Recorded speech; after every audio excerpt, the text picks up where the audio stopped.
సత్సంగత్వే నిస్సంగత్వం నిస్సంగత్వే నిర్మోహత్వం నిర్మోహత్వే నిశ్చలతత్వం నిశ్చలతత్వే జీవన్ముక్తిః పునరపి జననం పునరపి మరణం పునరపి జననీ జఠరే శయనం ఇహ సంసారే బహుదూస్తారే కృపయా పారే పాకి మురా. గురుభ్యో నమః. గురు బ్రహ్మ గురుర్విష్ణు గురుర్దేవో మహేశ్వరః గురుర్ సాక్షాత్ పరం బ్రహ్మ తస్మై శ్రీ గురవే నమః. స్మృతి పురాణానాం ఆలయం కరుణాలయం నమామి భగవత్పాదం శంకరం లోకశంకరం. ఆత్మబోధం అనే ప్రకరణ గ్రంథంని తీసుకొని 30 శ్లోకాల వరకు ఇంతవరకు చూసాము. అద్భుతమైన వేదాంత సారంని, ఆ రుచిని అనుభవిస్తూ భగవత్పాదులు ఆ వేదాంతంలో ఉన్న రుచి చాలా ఉచ్చ స్థాయి వాళ్ళకే చెందాలి అని కాకుండా జ్ఞాన మార్గంలో ఉండలేని వాళ్ళు, భక్తి మార్గం భక్తి ఎక్కువగా ఉన్న వాళ్ళు అలా ఆ దారిగా భక్తి దారిగా కూడా జ్ఞానం పొందొచ్చు అని చాలా భక్తి విషయమైన గ్రంథాలు కావ్యాలని రాశారు. అది కాకుండా ఒక్కొక్క దేవుడికి మనకి వాళ్ళ ఆ దేవుడు విషయంలో మనకి వేదాంత సారముగా ఆ ఒక పద్యాలు రాసినట్టు మనం చూసాము ఎన్నోసారి.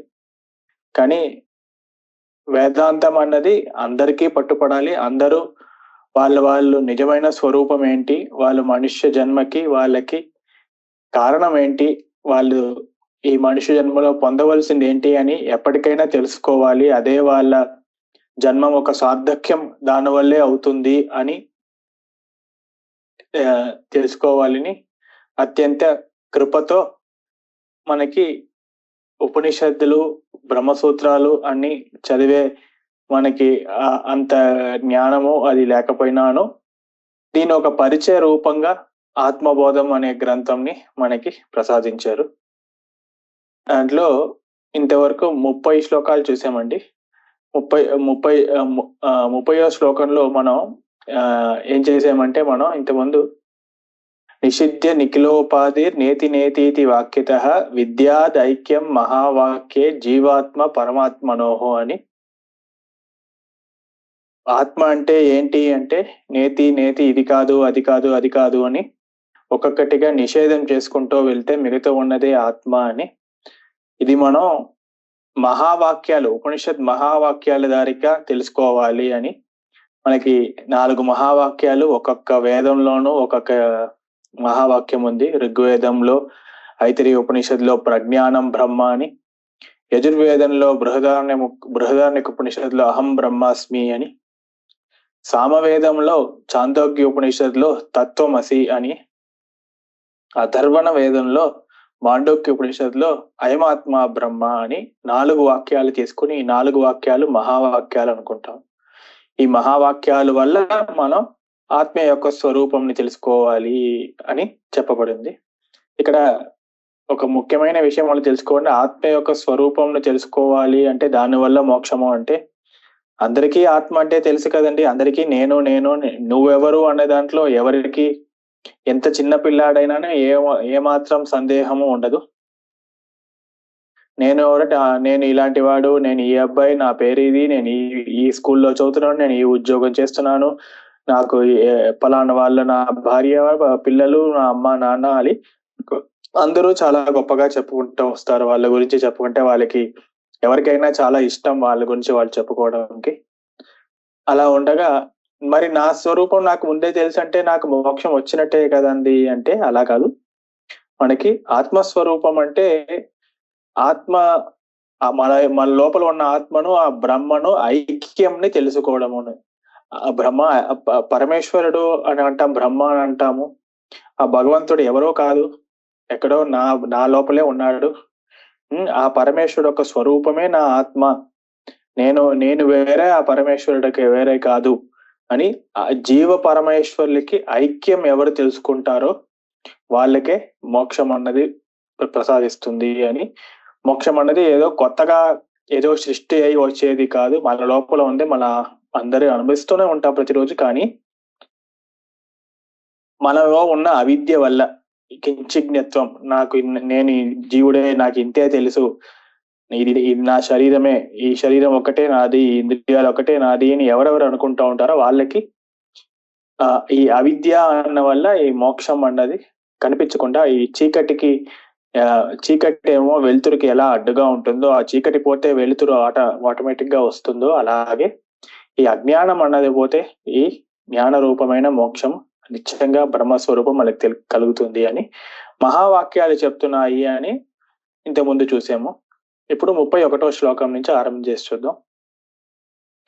ఆవిద్యకం శరీరాది దృశ్యం బుద్బుధ వత్క్షరం ఏతద్ విలక్షణం విద్యాత్ అహం బ్రహ్మేతి నిర్మలం అని 31వ శ్లోకము. అందుకని ఈ మోక్షము మనం పొందాలంటే ఏం చేయాలంటే ఈ జీవబ్రహ్మడు ఐక్యంని తెలుసుకోవాలి అని చేస్తాం. జీవబ్రహ్మ ఐక్యం తెలుసుకోవాలంటే ఎలాగండి, మనకి ఉపాధులు ఏమేమి ఉన్నాయో, శరీరము, మనస్సు, ఇంద్రియము అని ఇవన్నిటిని, ఈ ఉపాధులన్నిటినీ ఒక్కొక్కటిగా ఈ ఉపాధులు కాదు ఆత్మ అని ఒక్కొక్కటికి తీసేసుకుంటాం. నేతి నేతి ఇంతకుముందు శ్లోకంలో చెప్పినట్టు అన్ని ఉపాధులని మనం ఇది కాదు అని మనం ఎప్పుడు తెలుసుకుంటామో అప్పుడు ఐక్యంని తెలుసుకుంటాము అని. ఉపాధిని తెలుసుకోవాలి అని అంటే ముందు ఆ ఉపాధిలో ముఖ్యమైనది శరీరము. ఈ శరీరము అన్నది ఎప్పుడైనా మనకి నాశనం అయిపోతుంది, ఆత్మకి నాశనం లేదు, శరీరంకి నిశ్చయంగా నాశనం ఉంది, అందరికీ తెలుసు. మనకి ఎప్పుడు పుడతామో ఎప్పుడు మరణిస్తామో మనకి తెలియదు. అలాగే ఇలా ఈ మరణించడం అంటే శరీరం నాశనం అవడం అన్నది. ఇలాంటి శరీరం అనేది బుద్బుధవత్ అని, బుద్భుతం అంటే బబుల్స్ అంటాం కదండి, అలా నొరగ అన్నమాట. ఈ సముద్రంలో వచ్చే నొరగ లాంటివి అవి ఈ పుడతాయి, మళ్ళీ అలలు వస్తే కొట్టుకొస్తే ఆ నీళ్ళతో పాటుకి నీళ్ళలోనే నాశనం అయిపోతాయి. అలాగే ఈ శరీరం ఉందండి, ఈ శరీరం కూడా ఎప్పుడూ అలా నాశనం అయిపోతూ ఉంటుంది అని. దీంట్లో మనం ముఖ్యంగా తెలుసుకోవాల్సింది, శరీరం అన్నది మనకి మనం ఏదో తెలియకుండా వాడతామే కానీ మనకి 30వ ఏడు వచ్చేదాకా దానికి దేహమును పేరు అనమాట. దేహం అంటే దిహ్ ఉపచయం అని ఒక ధాతు సంస్కృతంలో, అంటే అది ఉపచయం అంటే పెరగడం అని. మనకి 30 ఏళ్ళ దాకా శరీరం కొంచెం కొంచెంగా పెరుగుతూ ఉంటుంది అని. 30 ఏళ్ళ తర్వాత దానికి ఏంటండి, 30 ఏళ్ళ తర్వాత ఇదే దేహానికి శరీరంని పేరు వస్తుంది. శరీరం అంటే ఏంటండి, క్షీర్యతే ఇది శరీరం అంటే కొంచెంగా క్షీణించుకుంటూ వస్తుంది అని. అంటే 30 ఏళ్ళ దాకా శరీరం పెరుగుతుంది, 30 ఏళ్ళ తర్వాత శరీరం కొంచెంగా తగ్గుతుంది అంటే మనం పొడుగు తగ్గుతాము, వెయిట్ తగ్గుతాము అని కాదండి. ఇక్కడ దాన్ని ఒక మెషిన్, ఎంత గొప్ప మెషిన్ అయినానో కొన్నేళ్ల తర్వాత అలా పాడైపోతుందో, అలాగే అన్నింటికన్నా గొప్పగా ఈ సృష్టించిన ఈ శరీరం కూడా ప్రతిరోజు వాడగా మనకి కొంచెం తగ్గుపడి కనిపిస్తూ ఉంటుంది. అందుకని 30 ఏళ్ల తర్వాత కాళ్ళ నొప్పి, కీళ్ళ నొప్పి అన్ని అప్పుడు మొదలవుతాయి. అందుకని ఒకే శరీరంని 30 ఏళ్ళ దాకా దేహమును, 30 తర్వాత శరీరముని ఇలా మనం చెప్పడం అలవాటు.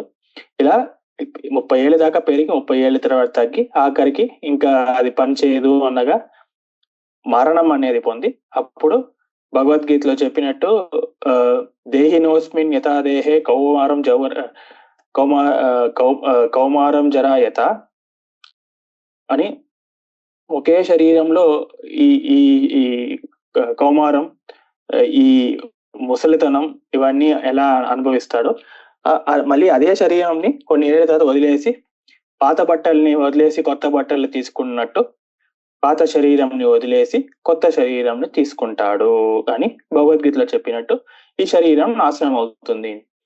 మనం ఇంతకుముందు 5 కోశాలను చూసామండి. అన్నమయ కోశం, ప్రాణమయ కోశం, మనోమయ కోశం, విజ్ఞానమయ కోశం, ఆనందమయ కోశం 5 కోశాలు ఉంటాయి అని. ఇలా ఈ అన్నమయ కోశం అంటే ఈ శరీరము, ఇంద్రియాలు ఇవన్నీ జాగ్రత్త దశలో తనతో ఒకటిగా అనుభవిస్తాడు. నేనే శరీరము, నేనే ఇంద్రియాలు అని. అదే జాగ్రత్త దశలో ప్రాణమయ కోశంలో కూడా ప్రాణం వల్ల ఆకలి, దాహము ఇవన్నీ అనుభవించి ప్రాణమయంతో నాకు ఆకలేస్తుంది, ప్రాణానికి ఆకలేస్తే తనకు ఆకలేసినట్టు అది ప్రాణమయ కోశంలో కూడా జాగ్రత్త దశలో ఒకటిగా అనుభవిస్తాడు. స్వప్న దశలో మనోమయ కోశంలో ఒకటిగా అనుభవిస్తాడు.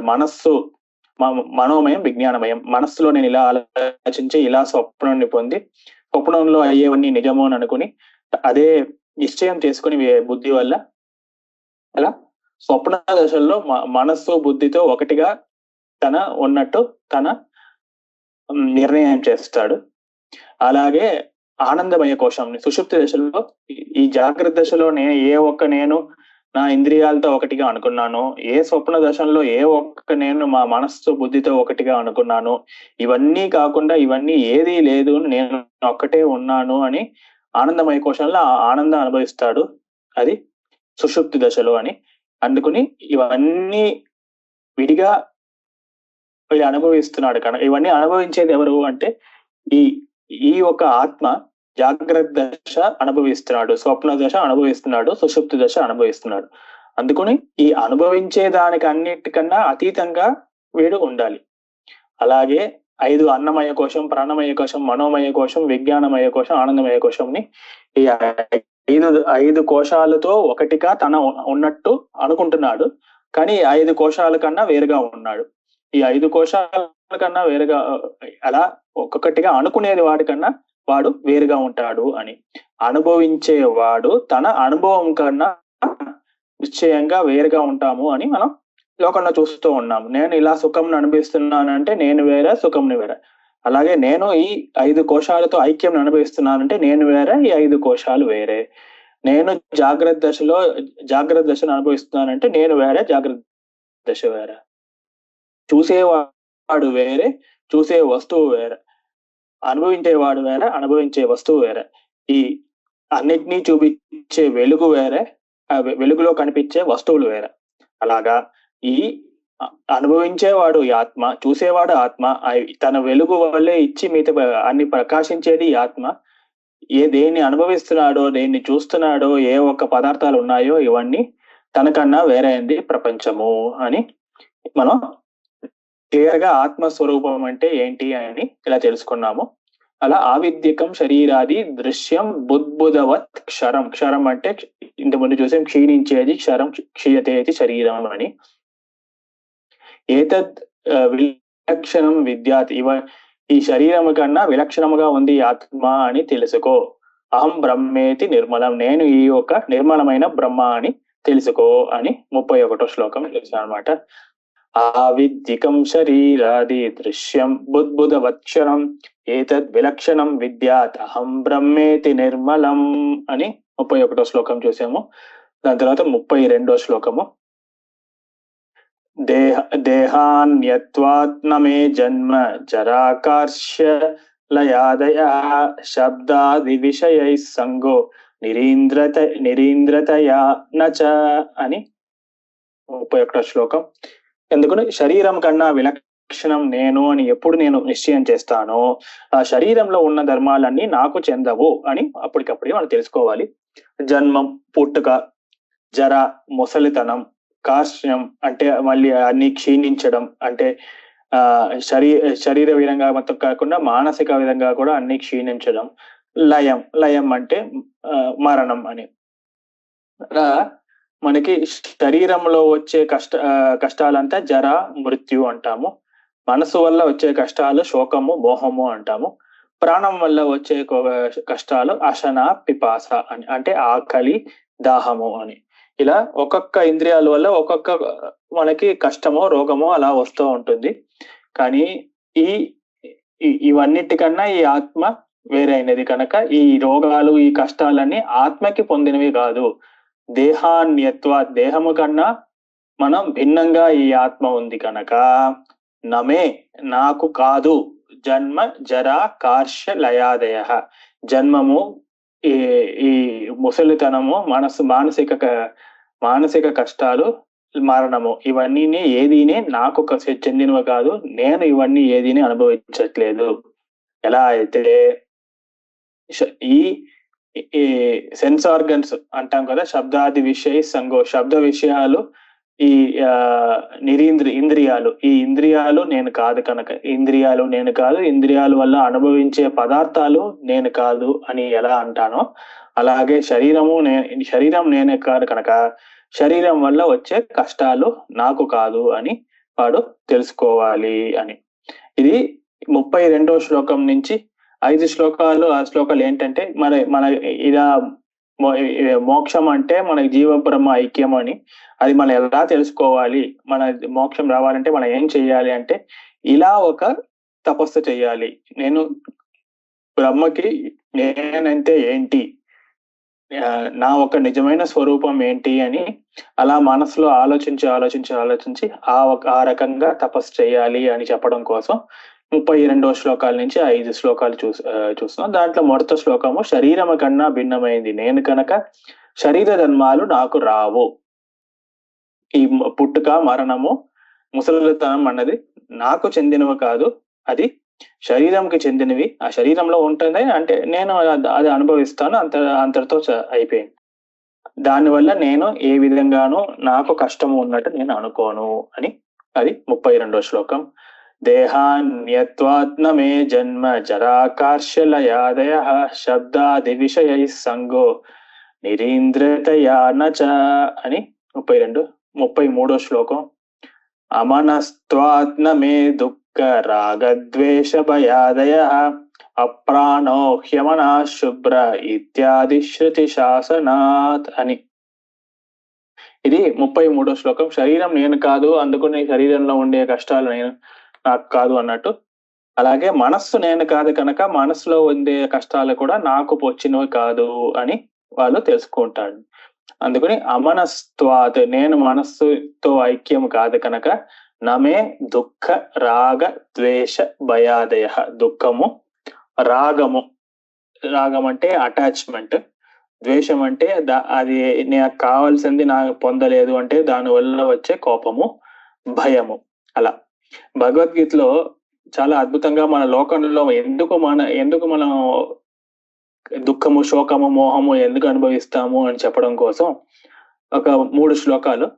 ధ్యాయతో విషయాన్ పుంస సంగస్తేషు ఉపజాయతే సంగాత్ సంజాయతే కామ కామాత్ క్రోధో విజాయతే క్రోధాత్ భవతి సమ్మోహ సమ్మోహాత్ స్మృతి విభ్రమ స్మృతిభ్రంశాత్ బుద్ధినాశో బుద్ధినాశాత్ ప్రణశ్యతి అని. అక్కడ భగవంతుడు ఆ కాలంలోనే మనుషులు ఎలా ఉంటారు అని, ఇప్పుడు మన ఈ ఆఫీస్ లో అన్నిట్లోనూ అందరూ కలిసి అలా పనిచేస్తూ ఉంటే అలా స్నేహాలు, అలా ప్రేమలు అంతా అవుతున్నాయి కదండి. ఎందుకు అవుతున్నాయండి అంటే దానికి అప్పుడే ఆ కాలంలోనే భగవద్గీతలో ఇది చెప్పారు అని. ధ్యాయతో విషయాన్ పుంసః, ముందు దాన్ని గురించి ఆలోచించడం. అంటే మన కంటికి ఎదురకుండా కనిపిస్తూ ఉన్నారు మనుషులు. రోజు పొద్దున్న నేను ఆఫీస్కి పనిచేస్తూ వెళ్తూ ఉంటే అలాగే రోజు కంటికి ఎదురకుండా కనిపిస్తూ ఉంటారు. అలా రోజు చూస్తూ ఉండగా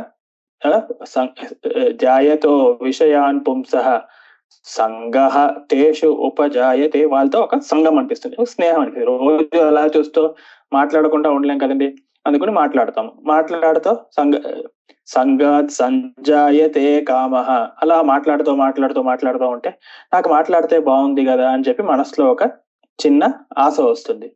కామాత్ క్రోధో విజాయతే, ఈ ఆశ వచ్చిందంటే ఆ ఆశ నాకు కావాలి అనే ఆశ ఎప్పుడు దానివల్ల నీకు ఏదైనా అడ్డు వచ్చిందంటే ఇమీడియట్ గా నీకు కోపం వచ్చేస్తుంది. నాకు కావాల్సింది నాకు దొరకట్లేదు, నీకు ఎక్స్పెక్టేషన్ ని మీట్ అవ్వలేదు అంటే కోపం వచ్చేస్తుంది. కామాత్ క్రోధో విజాయతే క్రోధాత్ భవతి సమ్మోహః సమ్మోహాత్ స్మృతి విభ్రమః, క్రోధం వస్తే దానివల్ల మోహం వస్తుంది. మోహం వస్తే అంటే డెల్యూషన్ అంటారు. అంటే నేనే గొప్ప, నేను ఎంత గొప్పవాడిని, నేను ఇంత పెద్ద పొజిషన్ లో ఉన్నాను, నేను ఇంత ఆ, ఇన్ని ఇన్ని ఇంత డబ్బులు సంపాదిస్తున్నాను, నన్ను ఇష్టపడిన వాళ్ళు ఎవరైనా ఉంటారా అని తన గురించి తనే మోహం అనుభవిస్తూ ఉంటాడు. ఆ, ఆ, సమ్మోహాత్ స్మృతి విభ్రమం అంటే మెమరీ లాస్.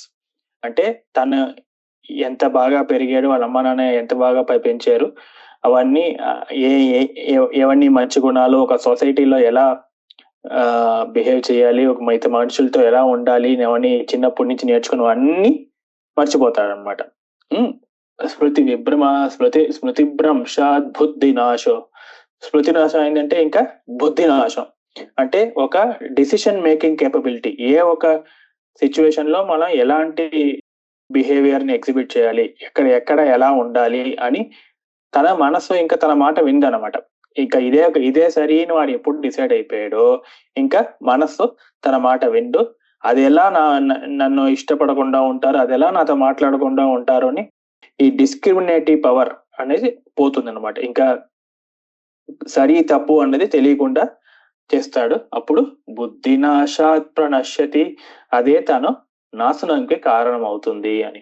అందుకని ఈ లోకంలో మనం ఎప్పుడూనే మనస్సులో ఎప్పుడూనే ఇలాంటి ఒక కష్టాలు, ఇలాంటి మోహము, శోకము, మోహము ఇలాంటివన్నీ ఎప్పుడూ మనకి అనుభవంలో ఉంటాయి. కానీ ఎప్పుడైతే ఆ మనస్సుని నేను అదుపులో పెడతాను, ఈ మనస్సు నాకన్నా వేరే మనసు, నా ఆధిత్యంలో ఉంది ఈ మనస్సు, అందుకని నేను మా మనస్సును ఒక సాధనంగా ఉపయోగించి తన వల్ల ఇది నేను జీవితాన్ని గడుపుతాను, కానీ తన వశంలో నేను అయిపోకుండా ఉండాలి అని. ఈ మనస్సు ఒక గుణాలు వేరే, మనసు ఒక గుణాలు నా గుణాలు కాదు, దానివల్ల అది నన్ను బాధించదు అని వాడు ఎప్పుడు తెలుసుకుంటాడో అప్పుడు దానివల్ల వాడు శరీరం కాదు అన్నట్టు, అలాగే మనసు కూడా తన కాదు అని తెలుసుకుంటాడు. అమనస్త్వ, తన మనసు కాదు కనుక నమే దుఃఖ రాగ ద్వేష భయాదయ, నాకు దుఃఖము లేదు, నాకు రాగము ఆశ అన్నది లేదు, ద్వేషము అది రాపోతే కోపం అన్నది లేదు, భయము ఏమాత్రం భయము అన్నది లేదు అని తను తెలుసుకుంటాడు. అది తను తెలుసుకోవడం మట్టుకు కాదు, శృతి వాక్యం అదేదో నేనేదో చెప్తున్నాను అనే భాష్యకారులు ఏదో చెప్తున్నారు, ఆయనకి చెప్పేదానికి ప్రమాణం లేదు అని మీరు చెప్పకూడదు కదండి. అందుకని అప్రాణో హ్యమన శుభ్ర ఇత్యాది శృతి శాసనాత్. ఉపనిషద్ అప్రాణో హ్యమన శుభ్ర అక్షరాత్పర తత్పర అని ముండకోపనిషత్తులో చెప్పబడింది. ఈ శృతి వల్ల మన మనస్సుకు నాకు ఏవైతే సంబంధం లేదు, నేను మనస్సు కాదు, మనస్సులో ఉన్న గుణాలు నాకు చెందినవి కాదు. అందుకని ఈ దుఃఖము ఏం వచ్చినానో మానసికంగా అది మనస్సుకు చెందినవే కానీ నాకు చెందదు, ఆత్మకు చెందదు అని. ప్రాణముకి చెందదు, ప్రాణం ఒక గుణాలు ఆత్మకు చెందదు, మనస్సు ఒక గుణాలు ఆత్మకు చెందదు అని తను తెలుసుకోవాలని 33వ శ్లోకం చూసాము. అమనస్త్వాత్మే దుఃఖ రాగద్వేష భయాదయ అప్రాణో హ్యమనా శుభ్ర ఆదిశ్రుతి శాసనాత్. 34 నిర్గుణో నిష్క్రియో నిత్యో నిర్వికల్పో నిరంజన నిర్వికారో నిరాకారో నిత్యముక్తోస్మి నిర్మల. అందుకుని ఇలా ఇలా నేను శరీరం నేను కాదు, మనస్సు నేను కాదు అని అనుకున్న వల్ల ఈ ఆత్మ యొక్క నిజమైన స్వరూపం ఏంటండి అంటే నిర్గుణ. గుణాలు మీరు చెప్పే గుణాలంట అని ఏ ఒక్క పదార్థం తీసుకుంటే ఫిజికల్ ప్రాపర్టీస్, కెమికల్ ప్రాపర్టీస్ మన సైన్స్ లో చదువుతాం కదండి, అలాంటి ఏ ఒక్క గుణాలు ఈ ఆత్మకి లేదు. నిష్క్రియ, క్రియ కూడా లేదు. అంటే ఏమాత్రం ఈ ఆత్మ ఇక్కడికి వెళ్తుంది అక్కడికి వెళ్తుంది అని కాదు. ఈ ఆత్మ యందు నేను చేస్తున్నాను, నేను రాస్తున్నాను అనే రాయటం అనే క్రియ ఇలాంటివి ఏదీనే ఆత్మయందు లేదు. ఎప్పుడైతే గుణము లేదు, క్రియను లేదు, అందుకని ఈ ఆత్మ నిత్యం అవుతుంది, అందుకని కాలాతీతంగా అవుతుంది. నిర్వికల్ప అంటే దాంట్లో వికల్పం, మనస్సులో ఎప్పుడు వికల్పంగా ఉంటుంది అంటే ఎప్పుడు ఆలోచనలు ఇలా వస్తూ ఉంటాయి, ఆశలు, కొత్త ఆశలు, ఒక్కొక్క రోజు ఒక్కొక్క ఆశ. ఇప్పుడు క్రికెట్ చూడాలని ఆశ, మళ్ళీ టీవీ చూడాలని ఆశ, కొత్త సినిమా వస్తే కొత్త సినిమా చూడాలి, కొత్తగా ఒక హోటల్ తెరిచారు అక్కడికి వెళ్ళి తినాలని ఆశ. అలా మనస్సుకి ఆశకి ఎన్నడూ ఒక అదుపే లేకుండా ఉంటుంది. అలాంటి అదుపు, అలాంటి అవన్నీ ఉన్నది వికల్పం అంటారు మనసులో, ఆలోచనలు, ఆశలు. అలాంటి ఏది నిర్వికల్ప ఆత్మయందు లేదు. నిరంజన, నిరంజన అంటే అంజనం అంటే అవిద్య, అంటే ఏ ఒక మురికి అంటారు, అంటే ఒక దుర్బుద్ధి అన్నది లేదు ఆత్మయందు అని. నిర్వికార, నిర్వికార అంటే ఒక మార్పు, మార్పు అన్నది లేదు. అంటే ఎలా అయితే శరీరం చిన్నప్పుడు చిన్నగానో కొంచెం కొంచెంగా పెద్దగా అవగా మళ్ళీ క్షీణించిపోయి అలా మార్పు ఎన్నడూ ఉంటుందో, అలా ఆత్మయందు మార్పు ఎప్పుడూ ఉండదు. నిరాకార, ఆకారము రూపము అన్నది ఉండదు. అందుకని ఇవన్నీ లేదు కనుక ఎప్పుడు నిత్య ముక్తోస్మి నిర్మల, నేను ఎప్పుడూనే మోక్షం కలిగిన వాడే. కొత్తగా నేను ఆత్మస్వరూపం తెలుసుకుని మోక్షం పొందాలని కాదు, ఎన్నడూ మోక్ష స్వరూపంగానే ఉన్నాను. ఆ మోక్ష స్వరూపంకి అవిద్య అడ్డు వచ్చిందే కానీ ఆ అవిద్య లేదంటే నిత్యంగా నేను నిత్య ముక్తుడుగా ఉంటాను. ఆత్మగా ఎప్పుడు నేను ఆత్మ అని తెలుసుకుంటాను అప్పుడు నిత్య ముక్తుడుగా ఉంటాను, నిర్మలంగా ఉంటాను, ఏ మాత్రం మలము లేకుండా ఉంటాడు అని. అది ఎలా అయితే మనం ఇంత ముందే చూసామో, ఏషు వ్యావర్తమానేషు యత్ అనువర్తతే తత్తేభ్యో భిన్నం. ఎవరిని మారుతూ ఉంటే ఏది ఒకటి మారకుండా ఉంటుందో అది మారే పదార్థాల కన్నా వేరైనదిగా ఉంటుంది. ఎలా అయితే బంగారంలో బంగారం చైను, బంగారం ఉంగరం, బంగారం వడ్డాణం, బంగారం కడియం, ఇలా కొత్త కొత్తగా బంగారంలో ఎన్ని ఆభరణాలు వేసుకున్నానో, ఇంకా ఇంకా అక్షయ తృతీయ వచ్చింది, నాకు బంగారం కొనుక్కోవాలి, వరలక్ష్మి వ్రతం వచ్చింది, అమ్మవారికి బంగారం వేసి నేను ఆ బంగారం వేసుకోవాలి అని ఆశలకి ఒక హద్దే లేకుండా ఉంటారు. అలాగే కానీ ఇవన్నీ ఉన్నా కూడా అవన్నిట్లో ఉన్న బంగారం ఒకటే. అందుకని ఈ బంగారం వేరే, ఈ గాజు కడియం అనేది వేరే. బంగారం గాజు అని చెప్తే బంగారం విడిగా గాజు విడిగా మనం చూడగలుగుతామండి. కానీ బంగారం విడిగా బంగారం వేరే, గాజు విడిగా గాజు వేరే అని అందరికి తెలుస్తాం కదా మనకి. ఎందుకంటే అదే బంగారం పెట్టే గాజు చేస్తాము, కడియము చేస్తాము, కాళ్ళు గొలుసు చేస్తాము, చైన్ చేస్తాం, వడియం చేస్తాం, వడ్డానం చేస్తాం కనుక బంగారం అన్నది ఈ అన్ని పదార్థాల కన్నా భిన్నము ఎలా తెలుసుకుంటాడో, అలాగే ఆత్మ అన్ని చోట్లోనూ ఉన్నా కూడా ఆత్మ ఒక్కొక్క శరీరంలోనూ ఒక్కొక్క రకంగా ఉన్నట్టు అనిపించిన శరీరం మారుతుంది కనుక ఆత్మ వేరే, శరీరం వేరేలా మనకి అనిపిస్తూ ఉంటుంది. కానీ అన్నినే ఆత్మనే, అన్నినే బంగారం ఎలా అంటామో అలాగే ఆత్మ అన్ని చోట్ల సర్వవ్యాపకంగా ఉంది, అదొకటే నిజము అని మనం తెలుసుకోవాలి అని. అది 34వ శ్లోకం. నిర్గుణో నిష్క్రియో నిత్యో నిర్వికల్పో నిరంజన నిర్వికారో నిరాకారో నిత్యముక్తోస్మి నిర్మల అని 34. కాగా అహం ఆకాశవత్ సర్వం బహిర్ అంతర్గతో అచ్యుతః సదా సర్వ సమశుద్ధో నిస్సంగో నిర్మలో అచలః అని 35వ శ్లోకం. అహం ఆకాశవత్ సర్వం బహిర్ అంతర్గతః అంటే ఆకాశమేమో అందరికీ, మన ఆకాశం అంటే పైన చూసే ఆకాశంని కాదండి. ఆకాశం అంటే అవకాశదాతృ ఆకాశ అని, మనకి ఉండడానికి చోటు ఇవ్వడం అన్నది ఆకాశం. ఆకాశం ఎక్కడెక్కడ ఆ చోటులో ఒక వస్తువుని ఒక చోట్ల పెడుతున్నామంటే ఆ చోట్లో ఆకాశం ఉనింది, అవకాశం ఉనింది, ఆ ఆకాశంకు బదులుగా ఆ వస్తువు పెట్టాము అని అర్థం. అలా పైన ఉన్న మన స్కై అంటాక అది ఆకాశం కాదు. మన చుట్టూ ఎక్కడెక్కడంతా పెట్టే చోటు ఉందో, ఉండే చోటు ఉందో అక్కడంతా అది ఆకాశం. ఆకాశం అన్నది ఒక పదార్థానికి లోపల ఉంటుంది, బయట ఉంటుంది. ఒక కుండ లోపల ఆకాశం ఉంటుంది, కుండ బయట బహిహి అంతర్గత. సో అలా అన్ని చోట్ల వ్యాపించి ఉన్న ఆకాశంలాగే ఈ ఆత్మ కూడా అన్ని చోట్ల వ్యాపించి ఉంటుంది. కానీ ఈ ఆకాశంలో పదార్థాలు పెట్టిన వల్ల ఈ ఆకాశం ఏమో దాంట్లో మంచి పదార్థాలు పెడతామో చెడ్డ పదార్థాలు పెడతామో అని దానికి తగినట్టు ఆకాశంకి పుణ్యమో పాపమో ఎలా రాదో, అలాగే ఆత్మ ఏమో అన్ని చోట్ల వ్యాపించింది. ఆ ఆత్మ యందు అనాత్మమైన పదార్థాలు, జడ పదార్థాలు, మంచి పదార్థాలు, చెడు పదార్థాలు ఏది ఉన్నా కూడా దానివల్ల ఆత్మకి ఎన్నడూ ఒక బాధింపపు రాదు. అచ్యుత ఎప్పుడు దానివల్ల అచ్యుత మార్పు అన్నది రాదు, మాలిన్యం అన్నది రాదు ఆత్మకి అని. సదా సర్వ సమశుద్ధ, అక్కడ పదార్థాలు ఎలాంటి పదార్థాలు దానివల్ల ఆత్మకి ఏ ఒక్క పుణ్యమో పాపమో రాదు. ఎలా అయితే వర్షం ఏమో మనకి కొంతమందికి వస్తే ఆహా నాకు నీళ్ళ కష్టం ఎంత ఉండింది, భగవంతుడు వర్షం ఇచ్చేడైనా ఆ వర్షం కొంతమందికి ఆనందం. ముందే చాలా నీళ్లు, ఊరంతా నీళ్లుగా ఉంది అంటే అప్పుడు వర్షం పడిందంటే భగవంతుడా నువ్వు ఇచ్చిన వర్షం చాలదా, ఇంకా ఇంకా వర్షం ఇచ్చి మమ్మల్ని ఎందుకు కష్టపడుతున్నావు అని అలా వర్షంని తిట్టుకుంటారు. సో వర్షం ఒకటే అయినా కూడా కొంతమంది పొగుడుతో కొంతమంది తిడుతూ ఉంటారు. అలాగే వెలుతురు అన్ని చోట్ల చీకటిగా ఉంటే ఒకే ఒక చోట్ల ఒకే ఒక లైట్ పనిచేసిందంటే ఆ వెలుతురు కింద వెళ్ళి చదువుకునే వాళ్ళు ఉన్నారు.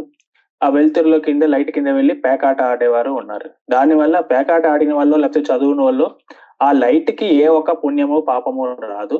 అలాగే ఆత్మయందు అనాత్మమైన పదార్థాలు చాలా ఉన్నా కూడా ఈ ఆత్మ ఎప్పుడూనే సదా సర్వ సమశుద్ధ, ఎప్పుడూనే సమంగాను శుద్ధంగాను ఉంటుంది.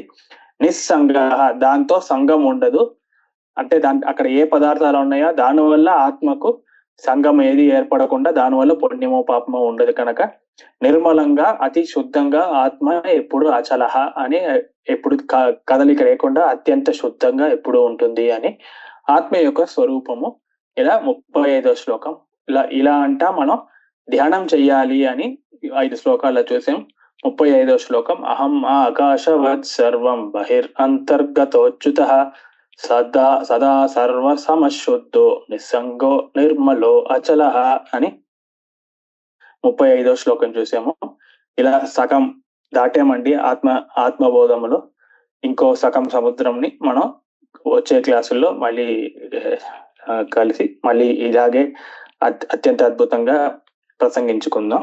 ఇంతటితో సెలవు.